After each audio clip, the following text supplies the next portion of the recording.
officially in the fourth quarter of fall camp. Here we basically got 4 days left. We'll hopefully get an opportunity to practice tonight. And then tomorrow is kind of a team day, just with meetings and a couple team activities. And then Saturday is our final scrimmage of fall camp. And we'll do that right out here in our practice fields. And then Sunday, the guys will come in to review the scrimmage tape. And that's it. Classes start on Monday, and we enter our 20-hour week, which is typical of when the fall classes start. It's definitely been a different type fall camp than most, obviously with everything going on with COVID and the protocols and the changes that we've kind of had to make to our schedule and routine. Just for example, every day after practice is over, we alternate and we send one group. Maybe we'll send the offense up that day first to the locker room to shower and change, and the defense will stay underneath the tent for about 30 minutes and let those guys shower, and then the defense will go up after them. And that way the offense can go eat lunch with half the group first, and then the defense is behind them. And so just everything that we do, same thing whenever before practice, to get the guys dressed and taped, we have to alternate that with our meeting times and with the meal times.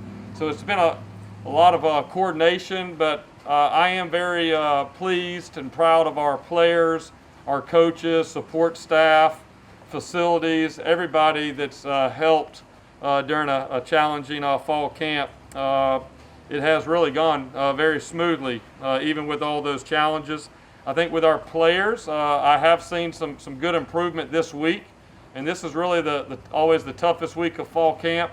As you get into that second week and just kind of the grind of the practices and the contact and all that stuff that goes on, and just kind of a little bit of mental fatigue.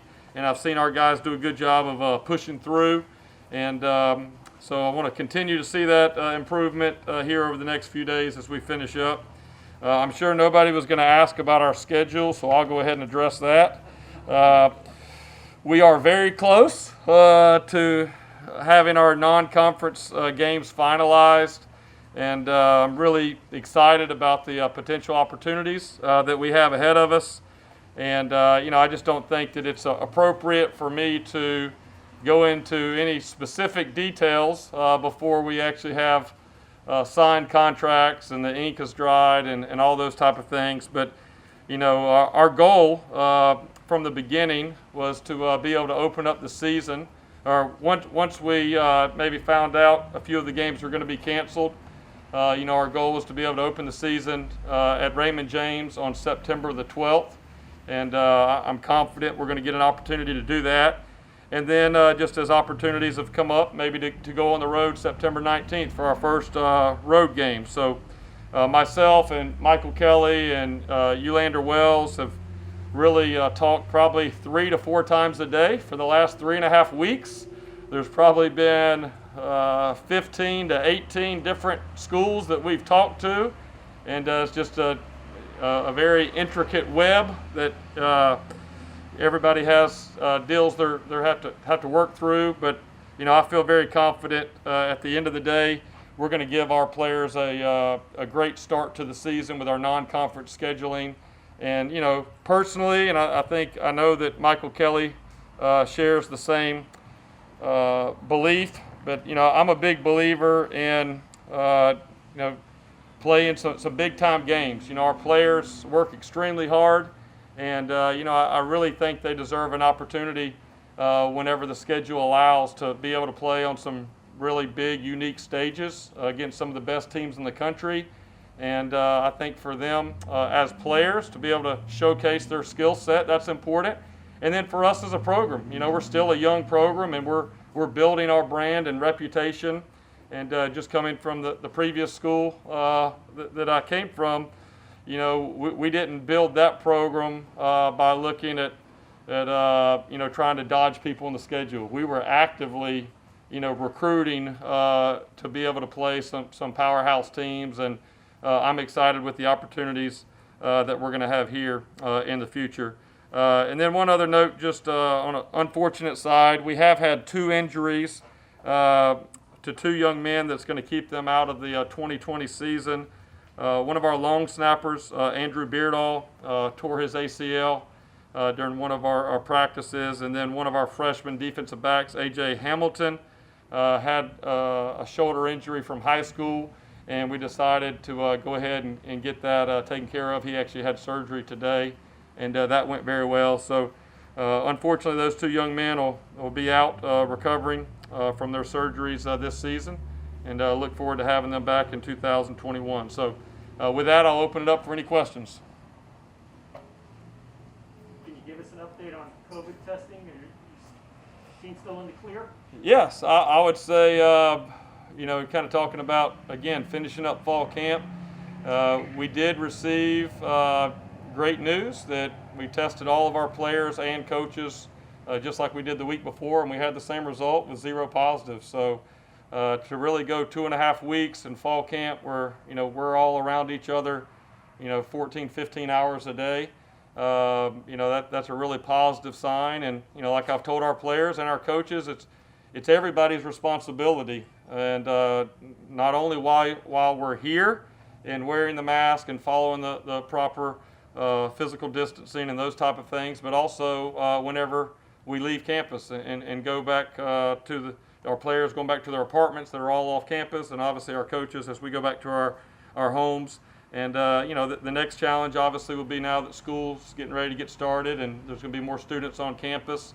That's the team that handles that the best this year will, I think, will carry over into their opportunities to be able to play in the fall. But so far we've done really well here these last 2 weeks. Latrell Williams not on your extended injury list, but he did have a boot the other day in practice. Can you give a status update on that? Yeah, we think he's going to be able to get back soon. It really was kind of a sprained ankle that he had in one of our early practices, and he had a really good first 2 days, and then he sprained that ankle, and he's been kind of in that boot, just precautionary measures, but we feel he's going to be just fine, and hope to get him back early next week. Jeff, you of course take things one day at a time. That's your message. Still, the fact that you've taken off at Raymond James 3 weeks from Saturday, that's, there's a sign that there's a light at the end of the tunnel, and maybe the guys are getting anxious and excited to really get going in earnest, I guess. Yeah, there's no doubt. As I looked at the calendar, I kind of had to add that up a couple times to make sure that it really was only 3 weeks from this Saturday. So I think you can see that in our players, just on their face, and coaches and everybody, that, hey, we're 3 weeks away from getting an opportunity to play. And so there's no doubt that I think that it brings some good energy and maybe kind of renew the spirit a little bit as you're going through fall camp. But also it's a daily reminder to our players that, we're not guaranteed to be able to play that game. We still have, 3 weeks to go, and we have to continue to follow the proper protocols and guidelines. And, hopefully if we do that, we'll get an opportunity to kick it off. Without going into specifics, Jeff, do you anticipate being able to play some big-time non-conference opponents this year in your preseason? Right. Without going into any details. Without saying you're going to play Notre Dame. Right. All right. This is like the game where they buzz it when you say the word. You got to describe it without saying the word. Buzz right there. I could just say this. I've shared with our team our potential non-conference schedule last night in the locker room before we went out, because I knew that, there were certain rumors starting to get out there a little bit, which is natural when you're dealing with scheduling.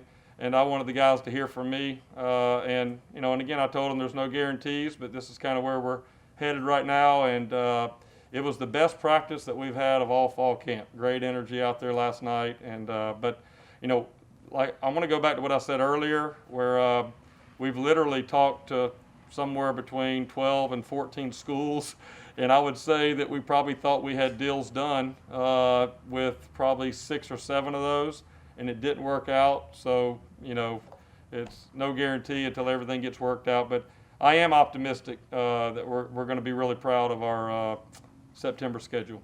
These last two practices have been moved from the morning to the evening. Maybe now you're starting to find that flexible scheduling without an indoor practice facility. How are you handling that as a head coach? Yeah. Well, one thing is when I was thinking about the importance of a indoor practice facility, the first thing that comes to mind is the rain, right? Getting out of rain and lightning. But what I've learned after practicing for the last 2.5 weeks, I really enjoyed at Clemson being able to go in the indoor on certain days when it was just extremely hot. And you know, there's certain times that you want to put your guys through that. Then there's also certain times where you want to maybe take the sun off of them a little bit and be able to execute and do a few other things. So there's no doubt that we're looking forward to that time when that time comes. But right now, really us going in the evening.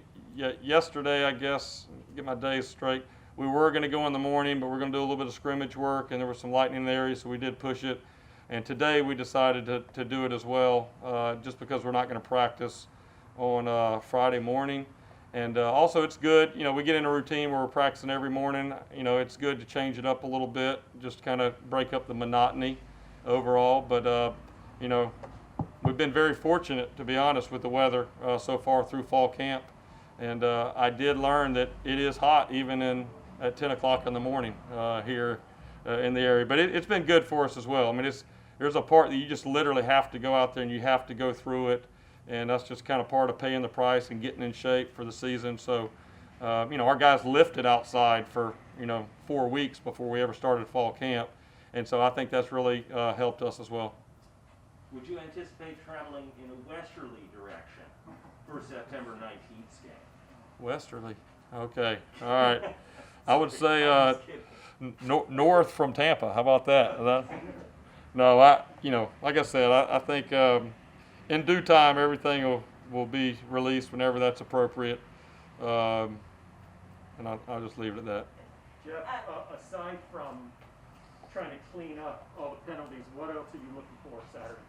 Yeah, I would just say overall consistency. We've had our moments offensively and defensively, and there's just kind of been some really good drives, and then kind of go in a lull where you have a couple 3 and outs in a row and don't quite have the energy, and then come back and finish. And then same thing defensively. There's been certain times where we've done a great job against the run, and then there's been certain times where we haven't. And I think overall it's just the consistency that you want to see as you're getting closer to being able to play, and that's really what I'm hoping to see the most Saturday is from both sides of the ball plus special teams, just a little bit more consistency in the efficiency and execution. Jeff, it seems like you're keeping your players pretty well informed in regards to this schedule. Is there a rule, an unwritten rule, as far as don't ask me, I'll tell you? Are they chomping at the bit? No, they've been good, and it's not just the schedule. The schedule is 1/10 of the pieces of information that we've been giving them, and this is just such a different year, right? Obviously, that's an understatement of the year, and so with everything that's going on, I've just told our guys, hey, I'm going to try to be as transparent as I can. One of the key kind of founding principles for our program and the culture that we want to have within our program is communication. And any time that I have information that could help them, I want to be able to communicate that, and that helps build the trust and respect. And when you have a new coaching staff and a new group of players, I think that's important part of the process. But we're all going through this for the first time. It's usually coaches have been doing fall camp for a long time, going through, and you got freshmen, you got kids going through stuff for the first time. But literally, this is one of those years that all of us are going through day to day for the first time. And I would say that I feel like we've come closer as a team, not just coaches and players, but even the players with each other. And that was something that was really important to me that I felt like needed to be improved. And so in a strange way, sometimes when you face extra challenges or adversity, it has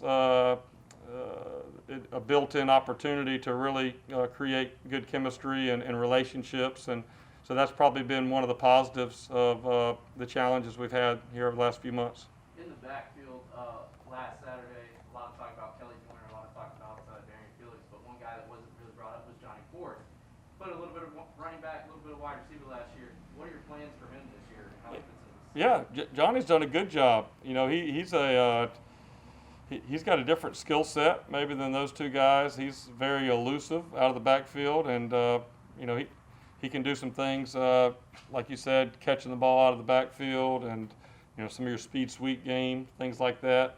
You know, he's been banged up from time to time. He was able to go last night and had some really nice runs there last night. But I would say he's very much in the mix with those other. You know, we really look at those three guys as guys that we feel like are going to play a lot and that we can win with, and you know, have a chance to be really good playmakers for us. Do you see him being more of is his home being in the backfield with the Yeah, depth that he's been at running back exclusively through all the fall camp, and you know, just within the scheme of what we do, you know, getting the back out of the backfield, maybe lining them up out of the backfield, things like that, but still from a running back position, you know, certain guys, you know, are able to do a little bit more of that than maybe others. Jeff, I don't know if it's possible with your numbers, but would you like to try to award a couple walk-on scholarships? Yeah, we have, and maybe I'll announce that coming up here soon. I really want to get this when school starts, but we have done that, and I've notified those young men, but maybe I can update y'all once school starts and all the paperwork and everything is signed and official. Jeff, how concerning, playing big-time competition has advantages, like you said, but how concerned are you about playing a big-time team and not playing well, and what impact that could have? Like last year, there were a lot of reasons for this team not doing well, but they got obliterated by Wisconsin to start game. That can't help your confidence. How concerned are you about that? Well, I guess maybe just the way that I'm wired, I don't think that way. You know, as a coach and just person, I always see a lot of the positives. Obviously, that you got to take everything into consideration, but I've never gone into a game in my entire coaching career or playing career that I didn't feel confident that we had a chance to win the game. And I think if you don't feel confident or have some belief as a coach, then your players are going to have zero chance for that. So, you know, I don't really look at that. I mean, each game is a learning experience and an opportunity, and I know, obviously I'm aware of other games and situations that have happened in the past, but, you know, really for myself, for our staff, for our players, it's a new beginning. Life is full of new beginnings, and every week is going to be a new beginning, and there's going to be opportunities, things to learn from, and you know, there's a lot of different options that you can take in your scheduling, and this was one of those years that we had plenty of different options and strategies.